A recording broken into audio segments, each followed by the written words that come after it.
What's up everyone, Wesley Malott here, and today we're going to do something really fun, something I'm super excited to show you guys. We are going to be taking a look at a Video Village setup for independent filmmakers. If you're unfamiliar, Video Village is an area on set where monitors are set up so that specific crew members such as directors, assistant directors, script supervisors can all watch the camera. Now we are going to show you a couple different options as some of the gear that we use can get kind of pricey, but we do have some inexpensive options that we're going to show you in case you're on a budget. So there's really something in this video here for all budget levels. As always, if you're interested in checking out any of the gear that we discuss in this video, links are in the description below. And with all of that being said, let's jump in and take a look at our Video Village setup. So the first setup that we're going to look at here is definitely more on our expensive side of things. This is the Hollyland Cosmo 600. The Cosmo 600 is a wireless transmission system that allows you to transmit a 1080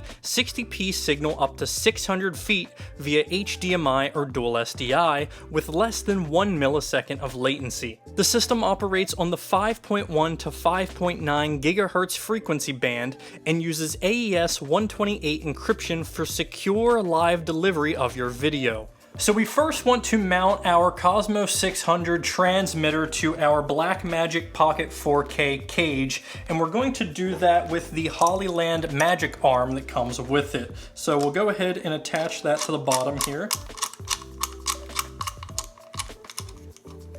And then we can mount it basically anywhere we want to this small rig cage, but I'm going to mount it here on top of the top handle.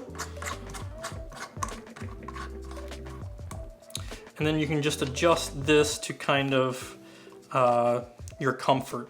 So now that we have our transmitter attached to our cage here, we want to go ahead and power this thing up, and we can do that a couple different ways. We can use a Sony MPF battery, or we can use the V-mount, which is also powering our Pocket 4K. So I'm going to go ahead and swivel this around so you guys can see it. So we're going to use a LEMO to DTAP adapter, and we're just going to go ahead and plug that into our transmitter here. And then we're going to plug our HDMI into our camera and run it into the HDMI in of our camera operator monitor, which is a FeelWorld Ultra Bright. And then we're going to take another HDMI cable. We're going to plug that into the HDMI out on the camera operator's monitor, and we'll plug that into the HDMI in on the transmitter, flip the power switch on, and now everything is hooked up correctly to send a wireless signal to our receiver over in Video Village. So the transmitter that's attached to our Pocket 4K is sending a wireless signal to our receiver here, which is attached to our FeelWorld 13.3-inch monitor. Now this monitor is kind of custom rigged with these cheese plates to attach the receiver right to the monitor, but let's go ahead and hook this monitor up so you can see the signal. The FeelWorld monitor runs off a V-mount battery, which we'll go ahead and connect. Then we'll take another LEMO to DTAP cable to power the receiver. And then we'll take our HDMI cord into the HDMI out on the receiver and run it to the HDMI in on your monitor. We'll turn this on and you should see hue.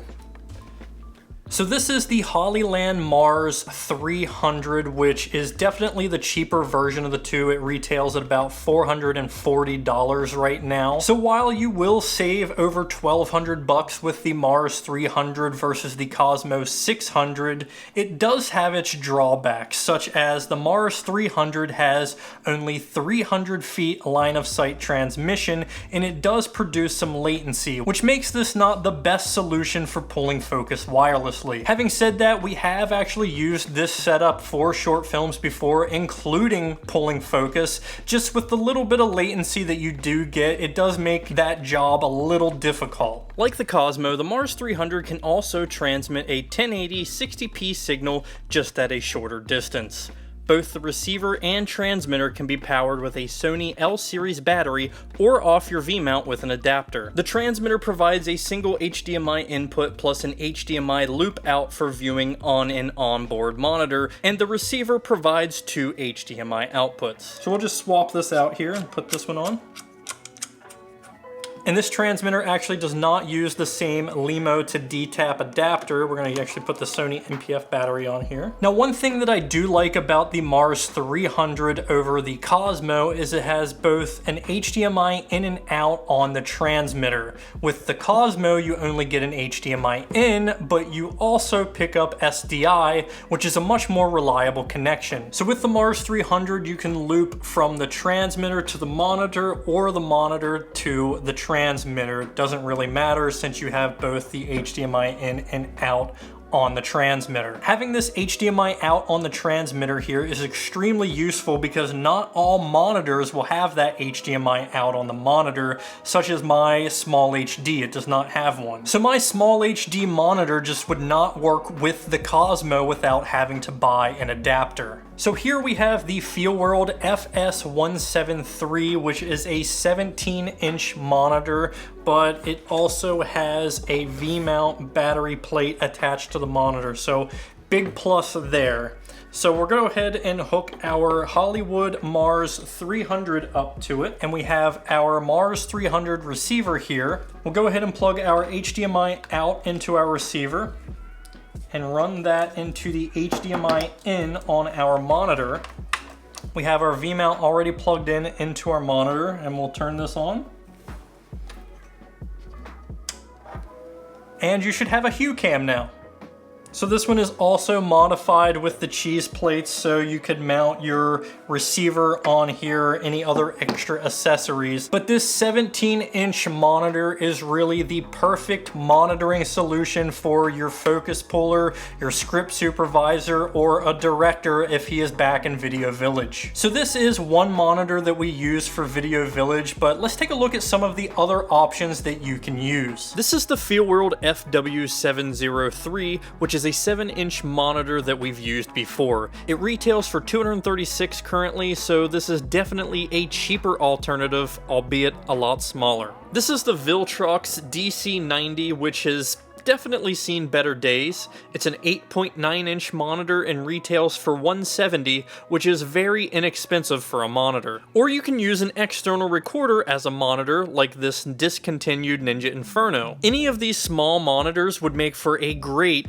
handheld director's monitor. And usually for pulling focus wirelessly, we use the Tilta Nucleus Nano. As always, if you're interested in checking out any of the gear that we discuss in this video, links are in the description below. Just a really quick reminder, if you're a fan of our channel and want to directly support it, you can sign up to be a contributor on our Patreon. Our Patreon supporters get early access to our videos and exclusive, longer, more detailed behind the scenes videos. But that is going to do it for today's video. If you enjoyed this video, please like it, share it, subscribe to the channel, hit the notification bell, drop a comment below, and we'll see you next time for another episode of